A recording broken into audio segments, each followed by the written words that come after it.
que você tem comprado de novo aí para sua carteira? Olha, eu vou alternando a carteira. Eu estou assim com uma alça de mira, já vendi a Sabesp, agora eu vou ter que vender as ações da Cielo. É inevitável. Estou comprando ações de um banco chamado... O que você tem comprado de novo aí para sua carteira? Olha, a carteira de renda mensal é uma carteira que ela vai expurgando aquilo que já não se justifica mais se manter na carteira. Então, por exemplo, eu cheguei na conclusão que as ações da Sabesp já não ostentam mais a condição de integrar uma carteira de renda mensal. Porque o senhor costuma dizer aí que qualquer um pode investir do jeito que você investe e alcançar resultados parecidos com aqueles que o senhor alcançou. Que conselho você daria para alguém que está começando agora e quer investir como o senhor, com o seu método, e alcançar resultados parecidos com os seus? É simples.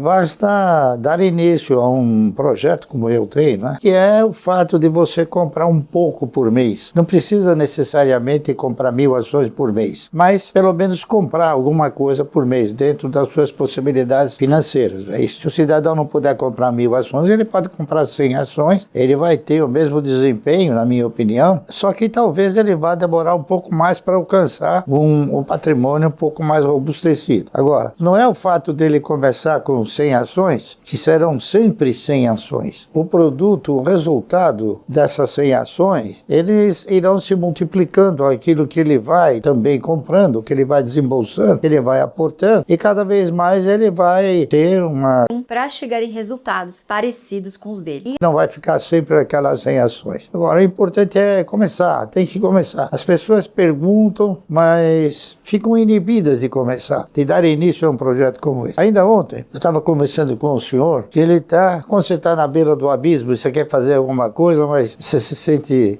reprimido, ele falou para mim: senhor Barça, mas olha, e se eu comprar um apartamento, pagar aí 5, 6 mil reais por mês, o que o senhor acha? Eu falei: olha, eu acho que o senhor está fazendo um procedimento certo com o ativo errado, porque ao longo do determinado tempo o senhor não vai ter liquidez, vai ser difícil de vender. E outra coisa, jamais o senhor vai poder vender um tijolinho, você vai ter que vender o imóvel inteiro. Se o senhor precisar algum dia de um pequeno valor, o senhor pode vender uma pequena parte, tá entendendo? E uma outra coisa também que eu disse para ele é o seguinte: um elemento que poucas pessoas dão valor num país como o nosso. As ações, elas escondem o patrimônio. Não é como você ter uma Mercedes, que você está exposto, está todo mundo vendo que você tem a Mercedes, ou você tem um apartamento, enfim. As ações, ninguém vê que você tem as ações. Elas ficam depositadas numa custódia e só você tem acesso a essa custódia. De alguma forma, tenho procurado sensibilizar as pessoas, né? E eu sempre digo para eles o seguinte: olha, eu não quero te seduzir e nem te conduzir. Se você fizer um projeto como esse, você vai alcançar um futuro muito melhor do que esse que tem agora. Se você não fizer, você vai continuar na mesma. É uma decisão sua, não é minha. Eu posso te orientar, te dar alguma orientação, não é isso? Mas a decisão é sempre do indivíduo. Mas se eu tivesse que resumir o seu método em 3 pilares, eu diria que é comprar empresas perenes, que são boas pagadoras de dividendos, ter a disciplina para seguir aportando sempre mês a mês, ou semestre a semestre, ano a ano, enfim, sempre estar comprando mais ações e ter a paciência para esperar que os resultados apareçam. É mais ou menos esse o resumo do seu método? É essencialmente isso. Você sabe qual é a minha maior preocupação? Esperar caírem os dividendos. Eu, das empresas que eu adquiro, eu não tenho nada que fazer com elas, porque elas têm uma estrutura organizacional, operacional, de resultados. Então, eu só espero os resultados. Agora, o que acontece? Quando eu compro uma ação de uma empresa, eu não estou visando comprar aquela ação para vender. Eu estou comprando aquela ação para que ela possa me proporcionar uma renda mensal. Então, se você quer uma renda mensal, você tem que comprar as ações e guardar. Por exemplo, o cidadão que compra um imóvel para renda mensal, ele não faz que nem o cidadão que opera na bolsa. Compra às 10, vende às 10h15, depois recompra às 11, porque o imóvel não tem essa liquidez, tá certo?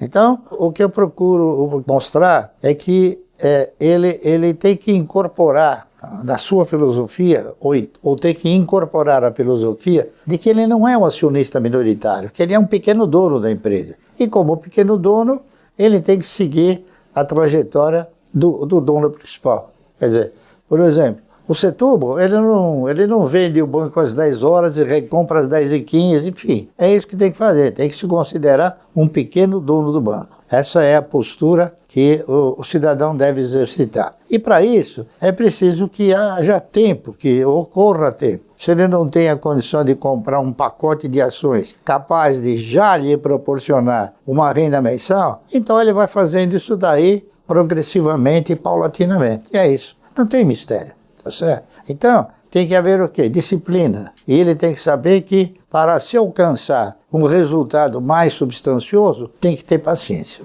Tá correto? Barsi, e o que o senhor tem feito com os dividendos, com a renda que tem caído na sua conta nesse ano? Para a sua carteira, quais seriam os 5 maiores posições aí do... Uma posição enorme. Carteira de renda mensal, que vai ter um volume de recursos. Eu tenho que, não se criando empregos, o mundo de ações da Sabesp, o preço dela é muito alto em relação aos proventos que ela distribui. Então eu fui fazendo uma substituição. Fui vendendo ações da Sabesp e fui comprando ações da Auren, que é uma empresa nova, que tem uma perspectiva fantasticamente positiva. Fui comprando ações também de uma caixa seguradora, tá correto? E são ações que nós compramos não na esperança que elas possam alcançar um patamar muito alto de preço, porque aí não seria interessante eu recomprar, tá certo? Eu vou dar um exemplo do que se torna desinteressante. Há não muito tempo atrás, a questão de uns 5, 6 anos, eu comecei a comprar ações de uma empresa do setor financeiro chamado Banco Mercantil do Brasil. Nós comprávamos esses papéis aí a R$ 3,60, R$ 3,80, até R$ 6. Hoje ela custa R$ 32. Então, não é por isso que eu vou vendê-la, porque ela paga um dividendo compatível com esse crescimento que ela desenvolveu. Então, quando a gente compra outros papéis, a gente tem a mesma visão. Não que ele suba como subiu, mas a gente tem a visão que a empresa vai distribuir porque ela dá lucro, então ela vai continuar distribuindo. Isso aí é uma questão estatutária, tá certo? Então, é o que eu digo sempre, você precisa começar. Eu comecei, continuo fazendo a mesma coisa que eu fazia em 1970, 71, só que com outros valores, evidentemente. E eu vou alternando a carteira. Eu estou assim com uma alça de mira, já vendi a Sabesp, agora talvez eu venda a Eletrobras. A Eletrobras ainda não chegou no ponto de vender, ela ainda está circulando nos 40, 42 reais por aí, mas se ela subir um pouco mais, eu vou trocando uma por 5, uma por 4, entendeu? Com empresas que possam... A gente teve analisando também um outro papel, agora eu vou ter que vender as ações da Cielo, é inevitável. E vai ter o quê? Vai ter um volume de recursos. Eu tenho que colocar no lugar das ações da Cielo algum papel que ostente a mesma trajetória do que a Cielo, ou seja, que pague dividendo trimestral. Aí eu analisei alguns, eu já elegi o papel. Eu estou comprando mais uma instituição financeira. Eu estou comprando ações de um banco chamado Banco Banrisul. Banrisul é um banco do Sul, é um banco regional, e se vocês não sabem, no Brasil hoje existem somente 5 bancos estatais regionais, e o Banrisul é um deles. É um banco que paga um dividendo aceitável, muito bom, tá certo? Maior do que aquele que era da Cielo, mas custa o dobro, a verdade é essa. Então, mas ele também paga o dobro de dividendo do que pagava a Cielo. Então é um papel que ele tem o quê? Ele tem características perenes, tá certo? É um setor da área financeira e tem uma característica interessante. O Estado do Rio Grande do Sul é dono de 98,13% das ações ordinárias. Então, subentende-se que os resultados do Banco Banrisul abastecem os cofres do Estado lá. Então, é uma entidade que você pode comprar confiantemente, tá certo? Porque já tem aí 80, 90 anos e vai continuar, acredito eu, proporcionando bons resultados. Então, é isso que eu estou comprando.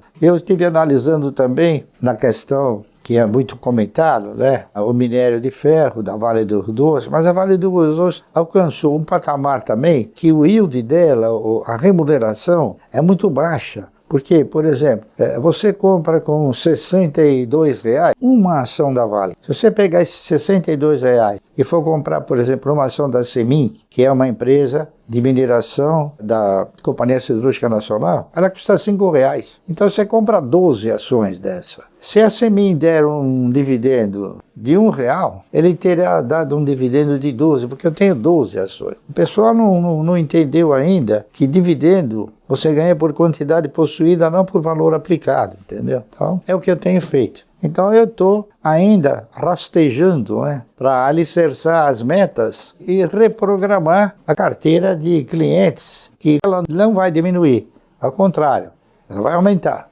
sempre aumenta.